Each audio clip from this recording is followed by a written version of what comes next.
Shadow Blastoise farms out opponent, goes for the Hydro Cannon catch, back onto Whimsicott, but all they're going to catch is the Ice Beam to the face. Welcome back to the channel. We are back at it with our second upload of the day, courtesy of fellow PvP Fight Club admin and my good friend Vince, aka Darkanswer. He's going to be showcasing for us today, not one, but two of the new Pokemon that gained access to Rollout. One of them is going to be a top meta threat, or so PvPoke would suggest, and the other is going to be a fun Spice pick. The Spice pick is going to be Kanto Weezing. This Pokemon has a decent stat product, but always took an eternity to reach charge moves. Hopefully Rollout now gives it the potential to actually have some fun anti-meta play. Blastoise is a completely different story. Despite rarely being used in the Go Battle League, it's actually fairly decent even before it got access to Rollout. It's got a big stat product and access to that busted move of Hydro Cannon. So if you ask yourself, why was it rarely used in the Go Battle League?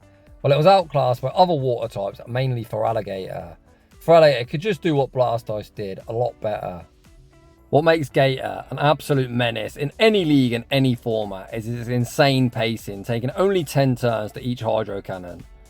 Blastoise pacing now is greatly improved. It's 12 turns to the first Hydro Cannon and then only 9 to the 3 after that, making it a very spammy boy indeed. Today we're opting for Ice Beam for coverage. I think Skull Bash is also pretty viable. It's down to you what coverage you want. Rounding today's team off, we've got a very bulky Ghost type that is now going to be spamming charge moves at a very alarming rate with Dusclops. Dusclops has kind of got double buffed. It also has access to Ice Punch that was buffed in the Season 21 move rebalance. Without any further ado, let's get into the battles. And in game 1, we see Kanto Weezing into Ampharos. The opponent farms up, allowing us to strike first, firing off the Shadow Ball, forcing the first Protect Shield of the game. Kanto Weezing with a decent stat product should survive any one move. The opponent going to fire off the Brutal Swing, the opponent reluctant to throw the second, allowing us to reach the second Shadow Ball, meaning we're actually going to win the 0-1 shield scenario. The opponent actually go all on Ampharos, setting up our backline with a 2-0 shield advantage. Ampharos has the tools to hit our remaining Pokemon both for super effective damage. We send out Dusclops. Looks like Vince was looking to test for science how much a Brutal Swing did. The opponent actually opted for the Trailblaze, looking to vamp up their attack. That attack buff is very short-lived as we move him from the field of play with the Shadow Punch, and out comes Dartrix. Dartrix instantly greeted with the Ice Punch. Oof, that does a lot. Double super effective damage. The opponent's final Pokemon's Annihilate, but it looks like Blastoise won't even see any screen time in battle number 1. Shadow Punch rocks the opponent deep into the red. We Hex Farm down. The opponent wants none of that work, and they concede the match. In the next battle, things are getting spicy. We lead Weezing into Hariyama. Hariyama, pretty fun pick, but I would personally recommend, if you're going to run this very spicy Pokemon, go for Force Palm, as counter has been nerfed. The opponent tanks the Shadow Ball just about. They look to return fire with the Heavy Slam. Weezing tanks the damage, looks for the Rollout farm down. The opponent not wanting to get farmed down, pivot out into Grumpig. Like I said in my video earlier today, if you are new to the Go Battle League, don't just go onto PvPoke, be like, oh, Grumpig's ranked really high, I've got one of them, and head straight to battle. Please make sure you're running the recommended moveset, as Charge Beam is awful. Grumpig last season was ranked 900th on PvPoke. That's just how bad his former moveset was. The opponent still running that god-awful moveset, and they're straight in and straight out. The opponent's final Pokemon's Girder, a Pokemon I personally used in Ultra League last season. This thing is awful. I wouldn't even call it a spice pick. It's just dreadful. Of course, these are the early ranks, but it looks like Dusclops running away with the show. We're almost 2 battles deep, and we haven't seen Blastoise hit the field of play yet. The opponent fired off a return. Goes double resist normal. Another top tip, if you're new to the Go Battle League, is learn your type-ins, as it will help you out quite a lot. Heading into the next battle. We lead Weezing into Primeape. This is kind of a scuffed matchup for us. Despite us being a poison type, we're running Rollout as a quick move, and fighting does resist Rock. The opponent fire off the Rage Fist. We are going to fire off the Shadow Ball on alignment. However, that's fine, because if we didn't do this, the opponent would get the opportunity to force the first Protect Shield of the game. It's actually Weezing that manages to force the Protect Shield. Vince, happy with his shield advantage, elects to let Weezing go down, and Dusclops hits the field of play. The incredibly spammy Primeape able to outpace to the double boosted Rage Fist, and we're going to see Vince invest the Protect Shield. The opponent actually YOLO the close combat, which would have been double resisted. Then they kind of make up for that blunder by making a very nice Shadow Punch catch onto the bulky Vulture Mandibars. Hallelujah, we're 4 minutes and 50 seconds in, and Blastoise finally hits the field of play. Vince going straight for the Ice Beam, looking to nuke this Vulture from the sky. Ice Beam, even from Shadow Blastoise, still doesn't get the job done. Vince going to invest a Protect Shield, blocking up the Dark Pulse, and look for that Rollout farm down. The opponent not wanting to get farmed down, send back out Primate. Primate greeted with the Hydro Cannon. We now find ourselves in a shieldless game.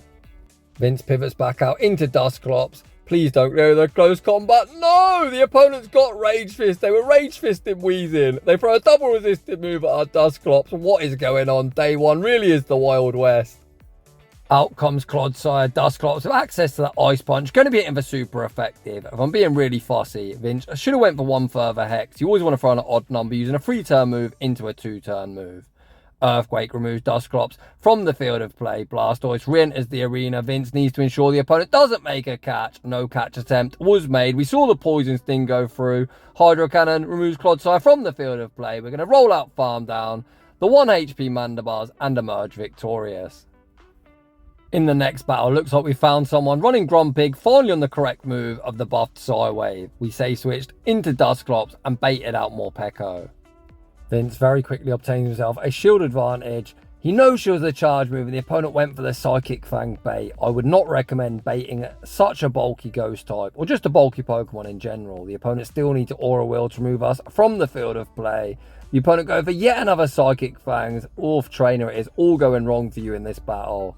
Dusclops withstands the damage, reaches the Shadow Punch. Shadow Punch forces the opponent all shields down, and we pivot back out into G-Weezy, looking to get that energy lead. As we're now shields down, we have that potential to boom that Grumpig with that Shadow Ball coverage. We get a massive rollout farm down. No, Wigglytuff enters. Vince! Why are we throwing a double resisted move? I can't watch. That's so frustrating. I'll be honest, I think that was probably a bad manners. Everyone, Vince included, knows I get in shambles. He probably wanted to see my reaction. Well, there it was, Vince. You got me in shambles. Why do people do this to me? It's day one of the season. I'm trying to be a professional and these videos are always absolute shambles. Speaking of which, Vince getting notifications left, right and centre. When you play GBL, I'd recommend putting your phone on Do Not Disturb. My phone's always on Do Not Disturb. So if you had £1 million, you needed someone to pick the phone up, don't call me as you will not be getting a response. Grumpig showing very respectable bulk, able to tank the Hydro Cannon, but Dusclops is still alive. We Hex farm down and take that game. In the next battle, Vince is the algorithm confirmed. Kanto weezing should fully wall Whimsicott, unless on the off chance they're on Hurricane. Most are on either Seed Bomb or Grass Knot with Moonblast as that Hail Mary.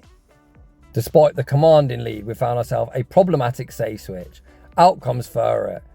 We obtained ourselves a shield advantage with the Thunderbolt and then pivot out into Blastoise. Vince going to be investing that protection. The opponent go for the Swift Bait, but Blastoise undeterred, already the Hydro Cannon and will be looking to pick up the knockout. The opponent invests their final Protect Shield. Blastoise farms up. The opponent tries the Hydro Cannon catch back onto Whimsicott. All they catch is the Ice Beam to their face. The opponent instantly rock deep into the Red Health range. Blastoise looks for the rollout farm down, but unable to achieve it. You really can notice the rollout nerf when using Blastoise as it applies so little fast move pressure. Vince sends out Dusclops. Dusclops gets the Hex farm down, but Ferret will likely be re-entering the arena. Back out comes that Ferret. Vince correctly no-shields the first move. The Trailblaze does have a 100% chance to vamp up their attack, meaning subsequent ones after that will do more damage. Vince returns fire with the Ice Punch. We see the pivot into Weezing. Weezing looks for the rollout farm down, but once again unable to achieve it. These rollouts really aren't doing much whatsoever. The opponent not wanting to concede a farm down, pivot out into Skeledirge. Non-stab Shadow Ball picks up the knockout. Get that Skeledirge off my screen. We're finally able to roll out farm down that Furret and take that game. What a dub. In the next battle, we see Shadow Cacturn in the lead. These sucker punches only hitting for neutral, but my gosh, are they doing a lot. I think this thing's going to be very good anti-meta, especially with the buff to all the ghost types running around. The opponent tried for the Shadow Ball catch onto Diggersby, and I'm very, very happy to say this time we didn't throw a double resisted move. Vince banks all his energy and sends out Blastoise. Blastoise running rollout does kind of give up these matches against ground types. Well, not give up, as the Hydro Cannon still does a lot, but we're now hitting for resisted as opposed to the former water guns, which would have been super effective. Vince shield up the Scorching Sands, overfarm, fired off the Hydro Cannon. The opponent recognised the super spammy Blastoise, able to reach another Hydro Cannon, opt to throw the Trailblaze, vamping up their attack. We send back out Weezing, fire off the Thunderbolt. Thunderbolt forces the opponent's first Protect Shield. We pivot out into Dusclops, and I think we're just going to get fully Sucker Punch farmed down. Vince fires off the Shadow Punch, forces the opponent's final Protect Shield. Dusclops might be thick, but Cacturn has a little something to say about that. Vince still with a shield to hide behind, unwilling to shield, recognise the game's over, and we are going to take a heartbreaking loss. GG's to that opponent. In the next battle, we found ourselves a problem, and its name is Malamar. Psywave's going to be hitting us for super effective in the lead, and Dusclops going to take super effective from them foul plays. We're already at half health by the time we've reached the Shadow Ball. Thankfully, the opponent doesn't commit to the full Psywave farm down and opt to throw a charge move. Vince obtains himself a shield advantage and going to send out Blastoise. Malamar's pace in this season is insane. It's taken only 10 turns to both the superpower and the foul play. Vince shields up the foul play. Superpower will do more despite not getting same type attack bonus. The opponent fires off the superpower, rocking us below half health. Vince fires off one roller and the Hydro Cannon and finally removes Malamar from the field of play. Out comes Superior. I thought we were going to YOLO the Ice Beam, but Vince actually opts to bank it and pivot into Dusclops. The opponent farming up a bucket load of energy, allowing us to reach the Ice Punch, rocking them below half health. Vince still with a shield to hide behind, unwilling to shield up the potential Frenzy Plant. The opponent fire off the Frenzy Plant and then make the pivot into Shadow Drapion. Shadow on Shadow Crime. I wonder if 2 Ice Punches would be lethal. I guess we're about to find out. Unfortunately, that doesn't look to be the case, meaning this is going to be a very, very hard game for Vince to win. Vince going to invest the final Protect Shield on the Ice Punch bait. We then go for the combo play, pivoting out into Blastoise. We fire off the Hydro Cannon forces the opponent's final Protect Shield. We look to reach the next one. Unfortunately, get Poison Stung farm down. The opponent leaves with the charge move. Crunch picks up the knockout, and unfortunately, we are going to take a defeat. Heading into the next battle, we see the battle of poison types. The buffed Kanto Weezing versus the super spammy former channel mascot Drapion. Sorry, Drapion, you're still the mascot really, but I just missed the days when it was a spice pick as opposed to a top meta threat. It looks like Vince there paused the turn, ensuring his Thunderbolt landed on its intended target, and it rocks Drapion into the red health range. The opponent fire off the Aqua Tail, picking up the knockout. Out comes Blastoise, able to roll out farm down and get a very nice energy lead. Out comes Superior, and this time we are full sending the Ice Beam. Does the opponent respect the damage? Boo, Mr. Opponent. We force that Protect Shield and save switch into Dusclops. Once again, we see the instant no shield deployed. Looks like Vince likes to use Dusclops as his meat shield. Essentially the third and fourth shield, just something to soak up a lot of energy. The opponent went for the Aerial Ace bait and then sent out Lapras. You can see Dusclops is very defense weighted. Its tank charger is pretty well, but even its shadow version doesn't hit particularly hard. However, as I say that, we're able to tank yet another charge move, reach another Shadow Punch, switch timers up, and here comes Blastoise. This should only be another Sparkling Aura. Vince last second invests the Protect Shield on the Sparkling Aura. The opponent pivots out into Superior. Vince gonna burn the final Protect Shield, shielding up the Aerial Ace bait, but at this point it'd probably be lethal. Vince opts to instant throw, giving the opponent a full free Vine Whip. We go for the Hydro Cannon bait, look to reach the Ice Beam, unfortunately getting outpaced, and this one is going to end in defeat. GG's to that opponent. In the next battle, Vince finds himself another Malamar lead, so we're going to have to pull off some shenanigans to come out of this one victorious. The opponent allows us to reach the Shadow Ball first, which is a nice start for us. Shadow Ball goes unshielded, instantly rocking him into the red health range. The opponent farms up to the double charge move, so Vince instantly no shields, electing to let weezing go down. Foul play picks up the knockout. We send out Blastoise. I'd probably shield this if I was Vince. Vince agrees, invest in the Protect Shield, shield up the superpower, and then Rollout farms down. Out comes Emolga, not a bad Pokemon to see, especially up energy. Vince gonna fire off the Hydro Cannon, which likely forces shield, as this is a very glassy Pokemon. Vince obtains himself that shield advantage and sends out Dusclops. Vince sticking to his strategy of using Dusclops just as a meat shield, tanks the discharge. The opponent, oh, very nice catch. I was going to say continue to stay in, but I saw an Ice Shard come through. They make a very nice Ice Punch catch onto Dugong. Undeterred, Dusclops going to fire off the correct move this time, off the Shadow Punch. Shadow Punch doesn't do much of anything. The opponent going to fire off the Icy Wind, and Vince put all his hopes and dreams on Blastoise, looking to clean up. Icy Wind actually isn't lethal, so rather than farm down, we pivot out into Blastoise. Blastoise can tank a Drill Run, hopefully the Icy Wind, as that would be resisted. The opponent then go for the wham bam combo play, send back out Emolga. Vince shields up the discharge, goes for the correct one roller and the Hydro Cannon. The opponent still has a shield. Where do they burn it? The opponent shields the first Hydro Cannon. Blastoise doubled up, looks to pick up the knockout. Hydro Cannon removes Emolga from the field of play. Back out comes Dugong. Dugong looks for the Ice Shard farm down. Blastoise says no, reaches the Hydro Cannon, and Blastoise gonna be able to clean up. GG's, and thanks for playing. Blastoise absolutely popping off.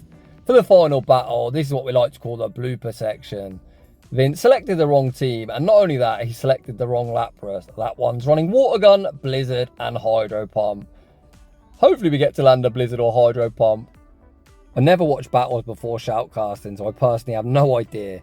Vince pivots out into Niantic's Love Child. If you're wondering why I call this Niantic's Love Child, this thing has been buffed like 200 times, getting one further buff this season as it's got access to Rock Tomb. We attempted to catch a Rock Slide onto Claydol unsuccessfully. We then shielded up the Ice Beam, fired off the Scorching Sands. Claydol is such a bulky boy, it should be good, but it really isn't. Perhaps this season is finally its time to shine. We see the Scorching Sand banked, and I've just noticed it's not even Blizzard, it's Ice Beam, but Ice Beam, pretty nice in this matchup, as it would have hit a Bomber Snow for neutral. The opponent even running Razor Leaf, which is pretty bad for Lapras, as we are getting torn to shreds. The opponent fire off the Weather Ball, look for the Razor Leaf, farm down Lapras, hold strong. I guess it's good we got Ice Beams. We wouldn't have reached back-to-back Blizzards, rocking the opponent into the red health range. Vince out here flexing with that shiny Bow Lapras as well. Pretty cool flex and hard to obtain. Mandibars, a CMP ties, a Bomber Snow. We tank the Weather Ball, fire off the Aerial Ace, removing them from the field of play. Back out comes Stunfisk. Rock Slide has been nerfed into oblivion. Simply will not get the job done. We go for the wham, bam, combo play. Fire off the Scorching Sands.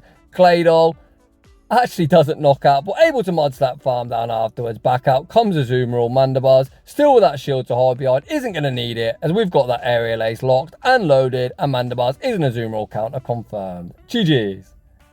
And that is just about going to wrap things up for today's shoutcast. I think Kanto weezing probably performed how I expected, able to force shields, but still not particularly spammy to them very expensive charge moves. I think Blastoise, when it finally got some screen time, minus the first few battles, looks like an absolute monster. My, I cannot wait to test this thing out myself. My honest opinion on Dusclops, I think it looks pretty good, to be honest. It's very, very spammy, able to tank charge moves for days, which is a nice feature for a shadow Pokemon. There isn't too many Pokemon in their shadow form that can tank hits in the Great League, but its main issue is it just doesn't hit particularly hard. You could, of course, change this by running Poltergeist as that Hail Mary. But I think a much easier solution to this problem is just run its evolution of Dust Noir that now gained access to Dynamic Punch, something that I'm going to be testing out myself. And you're going to see the upload in the coming days when I'm finally off work. So if you're enjoying the content, smash that like button if you're new. Consider subscribing if you like your battles featured on my channel. A link to a battle submission form is down below. And as always, a huge thanks to everyone for watching, and I'll see you all in the next one.